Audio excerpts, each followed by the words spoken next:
posisyon.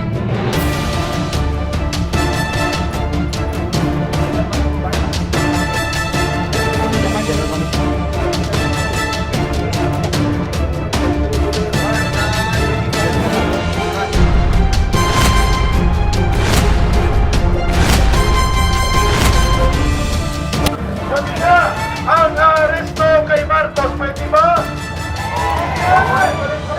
Marcos resign! Aristuhin! Ikulong!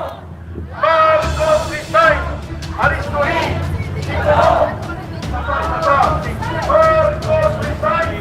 Para sa Selda 13! Number 13 ang Selda ni Marcos, ha? Inaanda na ngayon yun. Sila ni Romualdez. Marcos resign! Sa Selda 13 ka!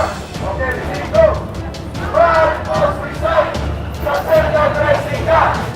Marcos resign! Sa Selda 13 ka! Marcos resign! Sa Selda 13 ka! Marcos resign! Sa Selda 13 ka! Tawagin muna natin bago ang isang abogado na tagapagtanggol ng boses ng mamamayan, boses muna ng mga political runners and commentators. Pakinggan na nagagalasyon nila sa Pan-Share Election Day ni Pana Jaime Marcos at ang expose ni Santico. Para maglalakaw at isus pa! Salamat, Kanari. Mga kababayan, papayag ba tayo na ang presidente ay isang drug addict? Sa pamilya nyo, papayag ba kayo na may drug addict? Ano ang dapat ginagawa sa mga addict? Ikulong! Ituhan! Kung parang ni Tatay Digong, buti hindi siya natutulad. Alam nyo, mga kababayan, ngayong nagsalita na, etong si Senator Jaime Marcos, nananawagan ho ako sa ating hearing kung ano ang inyong magiging hakbang. Hindi ho tayo pwedeng pamunuan ng isang adictos, pinidictos ng presidente. Sabi nga po, walang karapatang pamuno ang isang adik.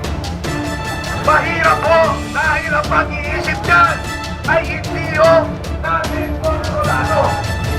Maaari ho magpapahamak ang bansa natin. Mapahamak ang mga Pilipino dahil sa kanyang mali-maling desisyon.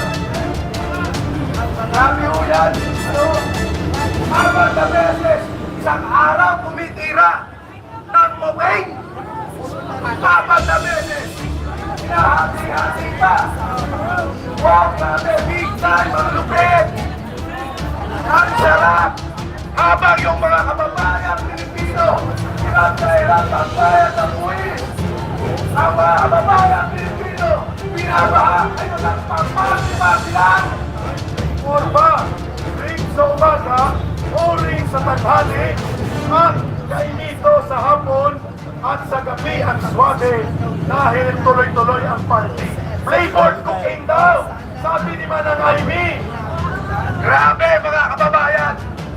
Hindi lang yung pinakalimutan! Kaheling may mariwana pa! Nanon ka hindi, mga kababayan! Kaya ho sa lahat po na nakakapanood ng video natin ngayon, alam nyo na meron tayong isang drug addict na presidente. Halina ho kayo dito sa Enterprise. Isang taon na ho kami rito, sa totoo lang. Isang taon na kami nananawagan sa inyo. At kayo nagtuuna ang mga pruweba natin. Nagsalita na ang ating mahal na senadora. Ano pa hinihintay nyo mga kababayan? Marcos, you're fired! Hindi ka na kailangan ng sabayan ng Pilipino. Hindi kami papayag na pamunuan ng isang drug addict.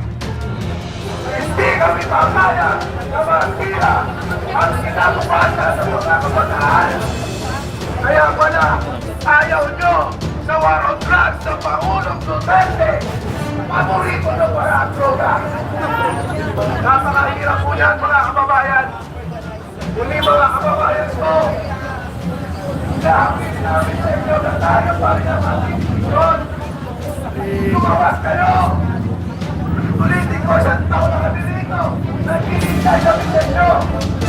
Parehas na nagpapisahin natin ang ating na presidente. So ito lang muna, dineserve natin yung boses natin. Mamaya, maraming salamat po sa inyo. Muli babalik ko ulit ko kung kay Kairi. Pagkatalaman ko. Ay mga kababayan, unti-unti na pong kumakapal po ang bilang po ng tao dito po sa may Eco Shrine. Ayan, mega lang shout out sa lahat po ng nanonood po ng aking live. Ng Marcos alis daw! At Marcos resign! Dumarami na po tayo! Bago po si Brother Belly Mac, tawagin po na natin ang Cortes ng Abogado magpagtanggol para sa bayan. Ano po ang legal na batayan kung bakit makatarungan at dapat mag-resign si Marcos? At ito ay hindi mali at hindi nagpaglabag sa batas ng panawagan. Tawagin natin si Attorney Garin.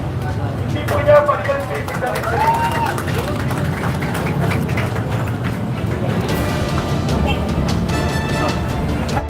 Nagkakaroon po sa inyong lahat.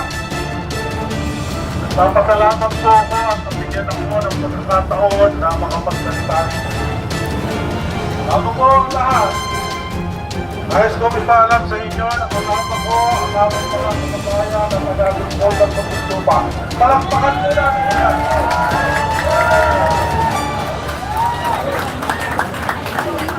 Kami po ay naniniwala na ang labang ito ay laban ng isang tama at mali. Laban ng isang malinis at malinis.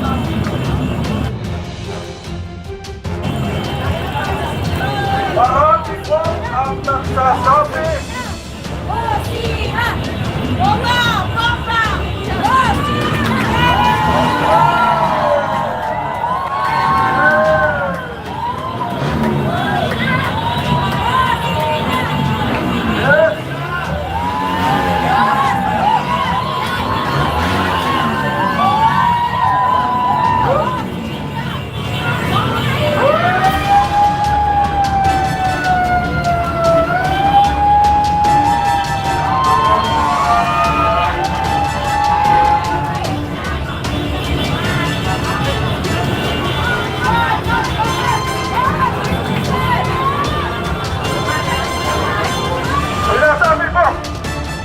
Sinasabi po ng ating saligang batas, ang Pangulo ay hindi lamang malusog sa pangangatawan. Dapat ang Pangulo ay nasa tama rin isipan. At kung ikaw ay lulong sa droga, ang ibig sabihin, ikaw ay may karamdaman sa iyong isipan. At dahil ikaw ay may karamdaman sa iyong isipan, hindi ka nararapat manungkulan dito sa ating pamahalaan.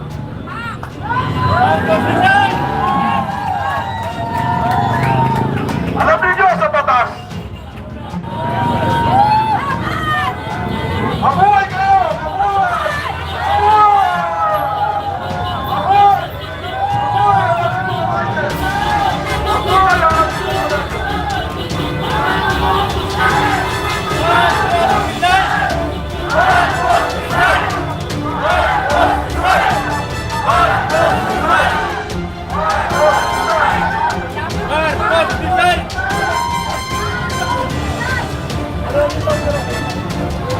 Yan pong revelasyon, Senator Amy Marcos, ay tinitingnan ko na parang isang hydrogen bomb.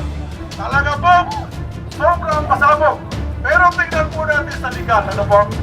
Meron po sa remedial law na tinatawag na Declaration Against Interest. At dahil si Senator Amy Marcos ay nakakatandang kapatid ni Bongbong Marcos, meron siyang interest na matagaan ang kanilang pangalan, ang kanilang reputasyon, ang kanilang background, at ang kanilang kalusugan. Kaya bilang nakakatandang kapatid, yung sinabi niya na ang kanyang kapatid ay lunong sa droga, ang tawag po natin doon sa remedial law ay declaration against